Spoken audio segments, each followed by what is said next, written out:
మనం కెమెరాకి షార్ట్స్ ఎలా గుర్తుపెట్టుకుంటామో కెమెరాకి ఒక షార్ట్ చిత్రీకరణ చేస్తున్నప్పుడు కూడా యాంగిల్స్ చాలా ఇంపార్టెంట్. యాంగిల్ ఏంటంటే కెమెరా యొక్క హైట్ ఆధారంగా మనం యాంగిల్స్ తెలియజేస్తాం అనమాట.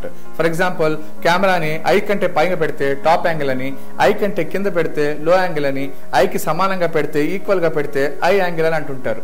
ఎందుకంటే ఐ ఆధారంగానే ఈ యాంగిల్స్ ని డిసైడ్ చేస్తారు. కెమెరా ఐకి ఈక్వల్ ఉంటే ఐ యాంగిల్ అని, ఐ కంటే డౌన్ ఉంటే లో యాంగిల్ అని, ఐ కంటే పైగా ఉంటే టాప్ యాంగిల్ అని అంటారు. సో బేసిక్ గా మనకి ఒక యాంగిల్ అనగానే ఐని ఆధారంగా ఐ ఈక్వల్ ఉంటే ఐ యాంగిల్, ఐ కంటే పైన ఉంటే టాప్ యాంగిల్, ఐ కొంచెం డౌన్ ఉంటే లో యాంగిల్ అని కూడా మనకు పేర్లు.